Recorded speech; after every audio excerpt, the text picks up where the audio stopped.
The following program is rated U for universal audiences and is considered suitable for listeners of all ages. This is a presentation of Dream Realm Enterprises, where dreams become reality. Welcome to Dream Realm Enterprises Horror Anthology Series. Tales from a Dark Realm. This episode is titled The Works of Edgar Allan Poe, Volume 4. We will have two featured readings tonight, the first of which is titled Spirits of the Dead, which is read by Alan Weyman. Thy soul shall find itself alone, mid dark thoughts of the grey tombstone, not one of all the crowd to pry into thine hour of secrecy. Be silent in thy solitude, which is not loneliness, for then the spirits of the dead who stood in life before thee are again in death around thee, and their will shall then o'ershadow thee. Be still. The night, though clear, shall frown, and the stars shall look not down from their high thrones in the heaven, with light like hope to mortals given, but their red orbs without beam to thy weariness shall seem as a burning and a fever which would cling to thee forever. But 'twill leave thee, as each star with the dewdrop flies afar. Now our thoughts thou canst not banish, now our visions ne'er to vanish. No more like dewdrop from the grass, from thy spirit shall they pass. The breeze, the breath of God, is still, and the mist upon the hill, shadowy, shadowy yet unbroken, is a symbol and a token, how it hangs upon the trees, a mystery of mysteries. Edgar Allan Poe, originally published in 1827. Our next reading is of The Black Cat, performed by yours truly, Paul Arbisi.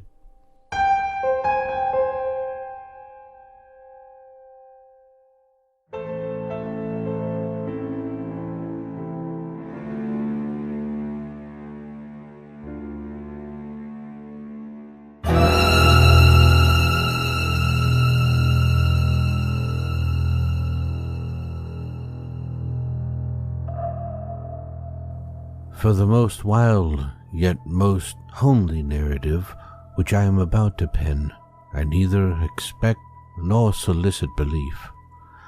Mad indeed would I be to expect it, in a case where my very senses reject their own evidence. Yet mad I am not, and very surely do I not dream. But tomorrow I die, and today I would unburden my soul.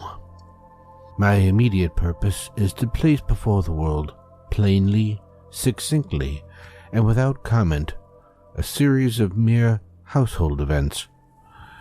In their consequences, these events have terrified, have tortured, have destroyed me. Yet I will not attempt to expound them. To me they have presented little but horror. To many they will seem less terrible than Baroque's. Hereafter, perhaps, some intellect may be found which will reduce my phantasm to the commonplace, some intellect more calm, more logical, and far less excitable than my own, which will perceive, in the circumstances I detail with awe, nothing more than an ordinary succession of very natural causes and effects. From my infancy I was noted for the docility and humanity of my disposition. My tenderness of heart was even so conspicuous as to make me the jest of my companions. I was especially fond of animals, and was indulged by my parents with great variety of pets. With these I spent most of my time, and never was so happy as when feeding and caressing them. This peculiarity of character grew with my growth, and, in my manhood, I derived from it one of my principal sources of pleasure. To those who have cherished an affection for a faithful and sagacious dog, I need hardly be at the trouble of explaining the nature or the intensity of the gratification thus derivable. This is something in the unselfish and self-sacrificing love of a brute, which goes directly to the heart of him who has had frequent occasion to test the paltry friendship and gossamer fidelity of mere man. I married early, and was happy to find in my wife a disposition not uncongenial with my own. Observing my partiality for domestic pets, she lost no opportunity of procuring those for the most agreeable kind. We had birds, goldfish, a fine dog, rabbits, a small monkey, and a cat. This later was a remarkably large and beautiful animal, entirely black and sagacious to an astonishing degree. In speaking of her intelligence, my wife, who at heart was not a little tinctured with superstition, made frequent allusion to the ancient popular notion which regarded all black cats as witches in disguise. Not that she was ever serious upon this point, and I mention the matter at all for no better reason than that it happens just now to be remembered. Pluto, this was the cat's name, was my favorite pet and playmate. I alone fed him, and he attended me wherever I went about the house. It was even with difficulty that I could prevent him from following me through the streets. Our friendship lasted in this manner for several years, during which my general temperament and character, through the instrumentality of the fiend intemperance, had, I blush to confess this, experienced a radical alteration for the worse. I grew, day by day, more moody, more irritable, more regardless of the feelings of others. I suffered myself to use intemperate language to my wife. At length I even offered her personal violence. My pets, of course, were made to feel the change in my disposition. I not only neglected, but ill-used them. For Pluto, however, I still retained sufficient regard to restrain me from maltreating him, as I made no scruple of maltreating the rabbits, the monkey, or even the dog, when by accident or through affection they came in my way. But my disease grew upon me. For what disease is like alcohol? And at length even Pluto, who was now becoming old, and consequently somewhat peevish, even Pluto began to experience the effects of my ill temper. One night, returning home, much intoxicated from one of my haunts about town, I fancied that the cat avoided my presence. I seized him, when in his fright and my violence he inflicted a slight wound upon my hand with his teeth. The fury of a demon instantly possessed me. I knew myself no longer. My original soul seemed at once to take its flight from my body, and a more than fiendish malevolence, a jinn-nurtured, thrilled every fiber of my frame. I took from my waistcoat pocket a penknife, opened it, grasped the poor beast by the throat, and deliberately cut one of its eyes from the socket. I blushed, I burn, I shudder, when I penned the damnable atrocity. When reason returned with the morning, when I had slept off the fumes of the night's debauch, I experienced a sentiment half of horror, half of remorse for the crime of which I had been guilty. But it was at best a feeble and equivocal feeling, and the soul remained untouched. I again plunged into excess, and soon drowned in wine all memory of the deed. In the meantime, the cat slowly recovered. The socket of the lost eye presented, it is true, a frightful appearance, but he no longer appeared to suffer any pain. He went about the house as usual, but, as might be expected, fled in extreme terror at my approach.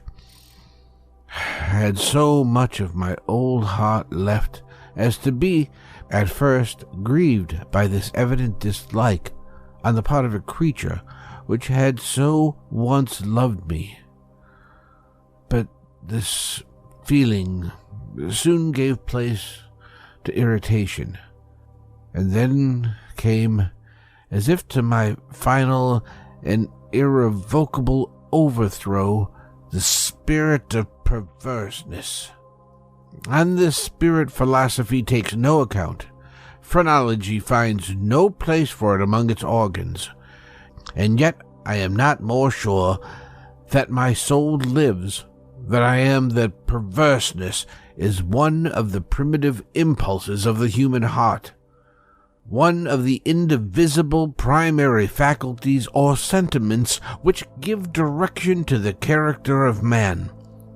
Who has not 100 times found himself committing a vile or a silly action for no other reason than because he knows he should not? Have we not a perpetual inclination, in the teeth of our own best judgment, to violate that which is law, merely because we understand it to be such? The spirit of perverseness, I say, came to my final overthrow.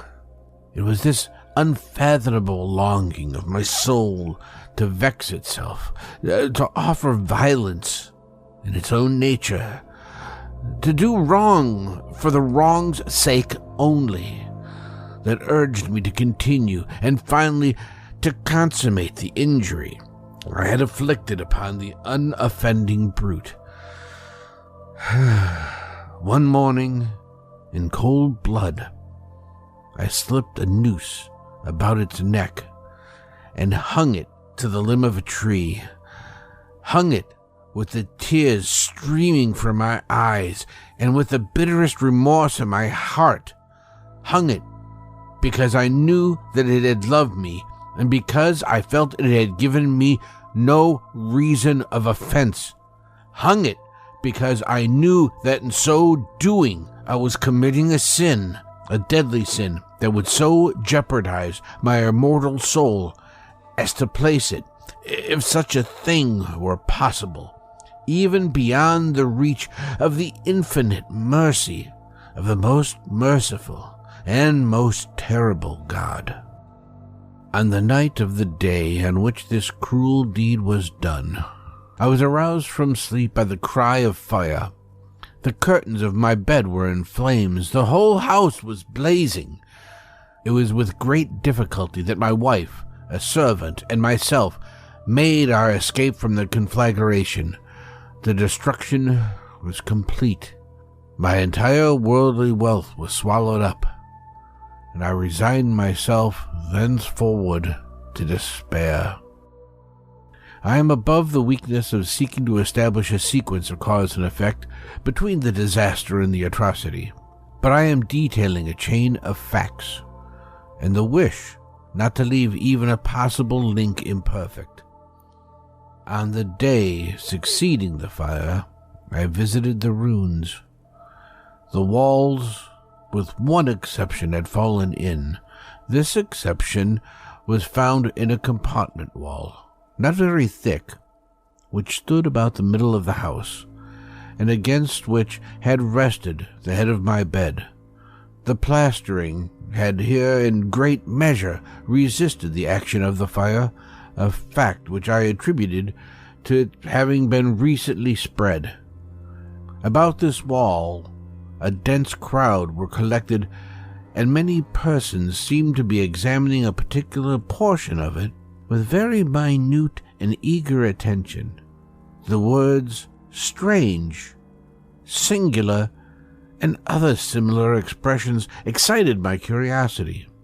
I approached and saw, as if graven in bas relief upon the white surface, the figure of a gigantic cat. The impression was given with an accuracy truly marvelous. There had been a rope about the animal's neck. When I first beheld this apparition, for I could scarcely regard it as less, my wonder and my terror were extreme. But at length reflection came to my aid. The cat, I remembered, had been hung in a garden adjacent to the house.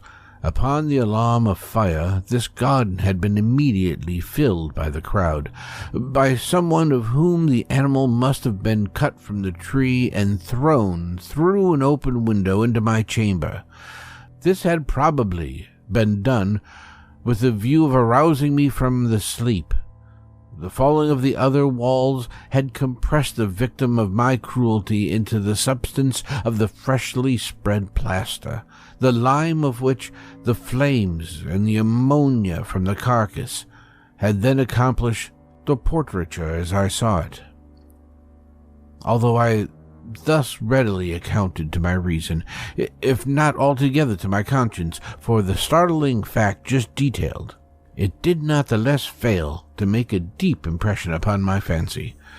For months I could not rid myself of the phantasm of the cat, and during this period there came back into my spirit a half-sentiment that seemed, but was not, remorse. I went so far as to regret the loss of the animal, and to look about me, among the vile haunts which I now habitually frequented, for another pet of the same species and somewhat similar appearance with which to supply its place. One night, as I sat, half stupefied, in a den of more than infamy, my attention was suddenly drawn to some black object reposing upon the head of one of the immense hogsheads of gin or of rum which constituted the chief furniture of the apartment. I had been looking steadily at the top of the hogshead for some minutes, and what now caused me surprise was the fact that I had not sooner perceived the object before. I approached it and touched it with my hand. It was a black cat, a very large one, fully as large as Pluto, and closely resembling him in every respect but one. Pluto had not a white hair upon any portion of his body, but this cat had a large, almost indefinite splotch of white, covering nearly the whole region of the breast. Upon my touching him, he immediately arose, purred loudly, rubbed against my hand, and appeared delighted with my notice. This, then, was the very creature of which I was in search. I at once offered to purchase it from the landlord, but this person made no claim to it, knew nothing of it, had never seen it before. I continued my caresses, and when I prepared to go home, the animal evinced a disposition to accompany me. I permitted it to do so, occasionally stooping and patting it as I proceeded. When I reached the house, it domesticated itself at once, and became immediately a great favorite with my wife. For my own part, I soon found a dislike to it arising within me. This was just the reverse of what I anticipated, but I know not how or why it was. Its evident fondness for myself rather disgusted and annoyed. By slow degrees, these feelings of disgust and annoyance rose into the bitterness of hatred. I avoided the creature, a certain sense of shame, and the remembrance of my former deed of cruelty, preventing me from physically abusing it. I did not, for some weeks, strike or otherwise violently ill-use it, but gradually, very gradually, I came to look upon it with unutterable loathing, and to flee silently from its odious presence as if from the breath of a pestilence. What added no doubt to my hatred of the beast was the discovery on the morning after I brought it home that, like Pluto, it had also been deprived of one of its eyes. This circumstance, however, only endeared it to my wife, who, as I already said, possessed in a high degree that humanity of feeling which had once been my distinguishing trait, and the source of many of my simplest and purest pleasures. With my aversion to this cat, however, it partially for myself seemed to increase. It followed my footsteps, pertinacity which it would be difficult to make the reader comprehend. Whenever I sat, it would crouch behind my chair, or spring upon my knees, covering me with its loathsome caresses. If I arose to walk, it would get between my feet and thus nearly throw me down, or fastening its long and sharp claws into my dress, clamber in this manner to my breast. At such times, although I longed to destroy it with a blow, I was yet withheld from doing so, partially by a memory of my former crime, but chiefly, let me confess it at once, an absolute dread of the beast. This dread was not exactly a dread of physical evil, and yet it should be a loss how otherwise to define it. I am almost ashamed to own, yes, even in this felon's cell, I am almost ashamed to own that the terror and horror with which the animal inspired me had been heightened by one of the merest chimeras it could possibly conceive. My wife had called my attention more than once to the character of the mark of white hair, of which I had spoken, and which constituted the sole visible difference between the strange beast and the one I had destroyed.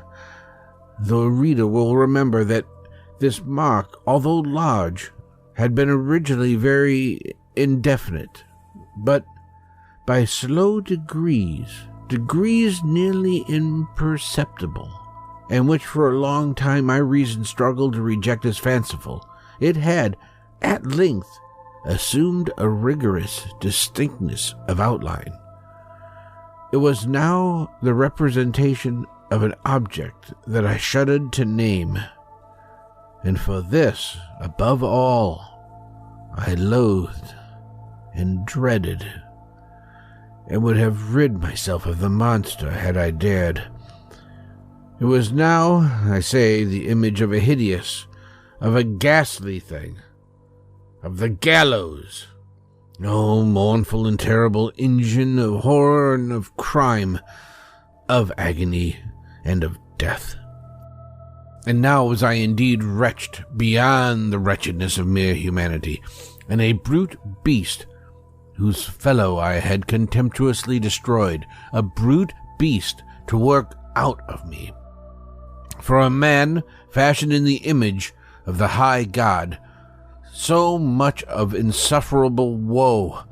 Alas, neither by day nor by night knew I the blessing of rest any more.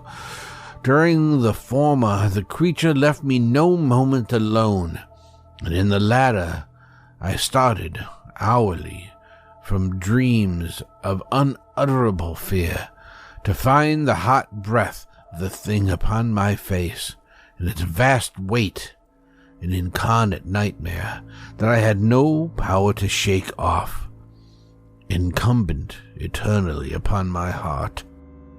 Beneath the pressure of torments such as these, the feeble remnant of the good within me succumbed. Evil thoughts became my sole intimates.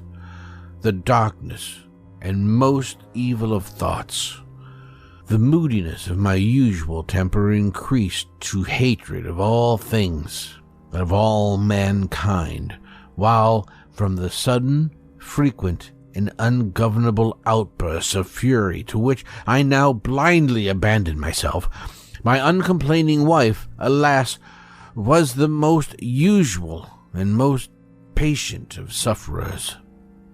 One day she accompanied me, upon some household errand, into the cellar of the old building which our property compelled us to inhabit.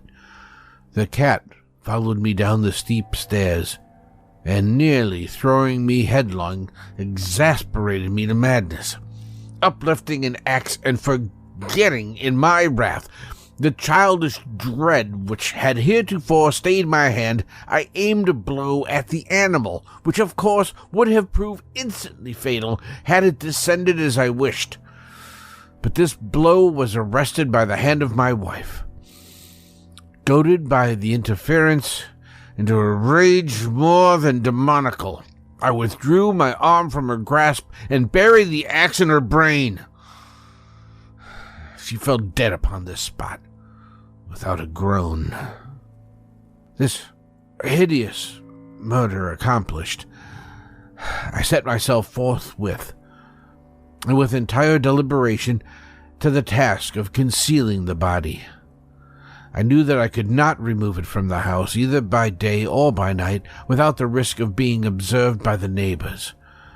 Many projects entered my mind. At one point I thought of cutting the corpse into minute fragments and destroying them by fire. Another, I resolved to dig a grave for it in the floor of the cellar. Again, I deliberated about casting it in the well in the yard, about packing it in a box as if merchandise, with the usual arrangements, and so getting a porter to take it from the house. Finally, I hit upon what I considered a far better expedient than either of these. I determined to wall it up in the cellar, as the monks of the Middle Ages are recorded to have walled up their victims. For a purpose such as this, the cellar was admirably adapted. Its walls were loosely constructed and had lately been plastered throughout with a rough plaster, with the dampness of the atmosphere prevented from hardening. Moreover, in one of the walls was a projection, caused by a false chimney or fireplace that had been filled or walled up, and made to resemble the rest of the cellar. I made no doubt that I could readily displace the bricks at this point, insert the corpse, and wall the whole up as before, so that no eye could detect anything suspicious. And in this calculation I was not deceived. By means of a crowbar I easily dislodged the bricks, and, having carefully dispositioned the body against the inner wall, I propped it in that position, while, with little trouble, I relaid the whole structure as it originally stood, having procured mortar, sand, and hair with every possible precaution. I prepared a plaster which could not be distinguished from the old, and with this I very carefully went over the new brickwork. When I had finished, I felt satisfied that all was right. The wall did not present the slightest appearance of having been disturbed. The rubbish on the floor was picked up with the minutest care. I looked about triumphantly and said to myself, "Here at least, then, my labor has not been in vain." My next step was to look for the beast which had been the cause of so much wretchedness, for I had, at length, firmly resolved to put it to death. Had I been able to meet it at the moment, there could have been no doubt of its fate. But it appeared that the crafty animal had been alarmed at the violence of my previous anger, and forebode to present itself in my present mood. It is impossible to describe or to imagine the deep, the blissful sense of relief which the absence of this detested creature occasioned in my bosom. It did not make its appearance during the night, and thus, from one night at least, since its introduction to my house, I soundly and tranquilly slept. I slept even with the burden of murder upon my soul. The second and third day passed, and still my tormentor came not. Once again, I breathed as a free man. The monster, in terror, had fled the premises forever. I should behold it no more. My happiness was supreme. The guilt of my dark deed disturbed me but little. Some few inquiries had been made, but these had been readily answered. Even a search had been instituted, but of course nothing was to be discovered. I looked upon the future felicity as secured. Upon the fourth day of the assassination, a party of the police came, very unexpectedly, into the house, and proceeded again to make rigorous investigation of my premises. Secure, however, in the inscrutability of my place of concealment, I felt no embarrassment whatsoever. The officers bade me accompany them in their search. They left no nook or corner unexplored. At length, for the third or fourth time, they descended into the cellar. I quivered not in a muscle.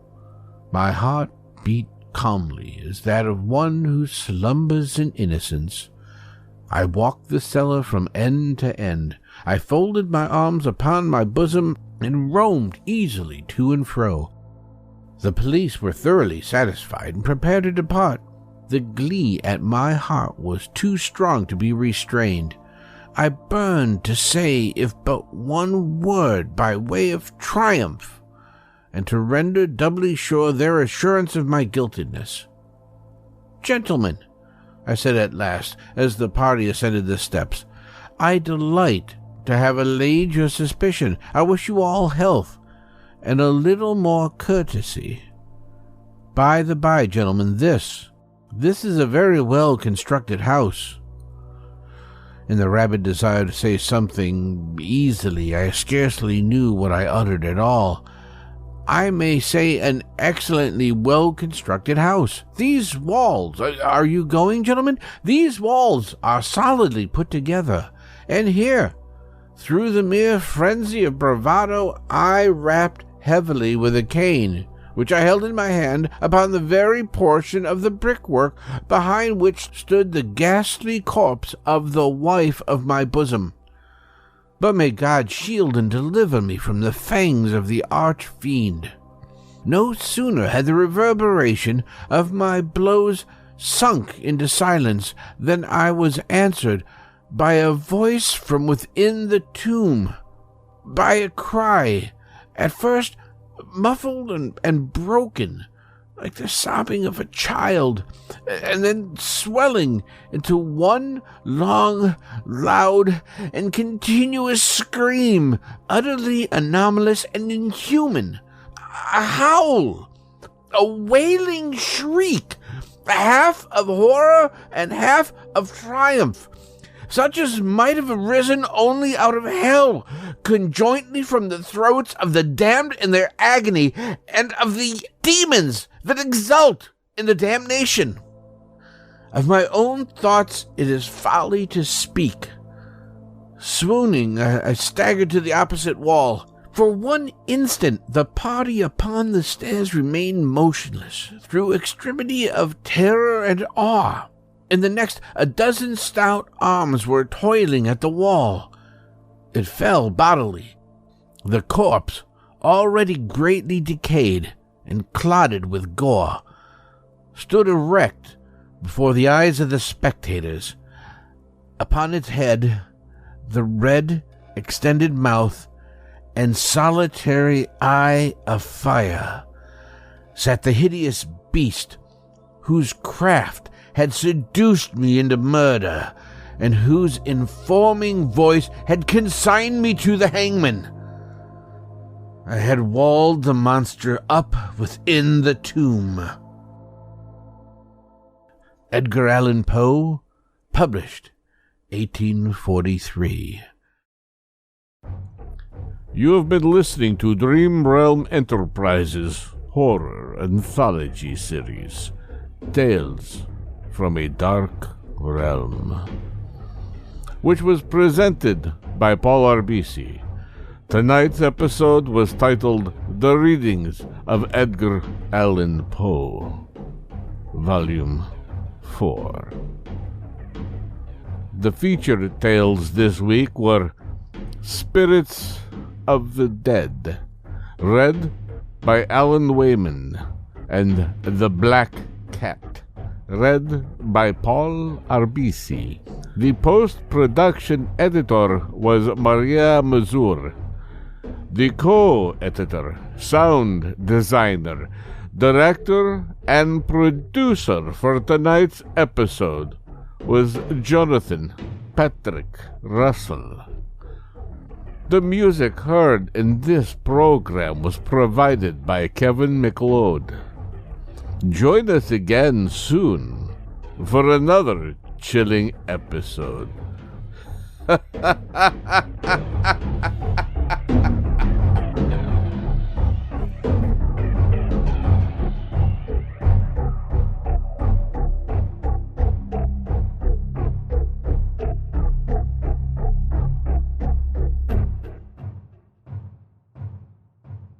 This program is copyright 2023, all rights reserved, and is brought to you by Dream Realm Enterprises, always warping to new dimensions.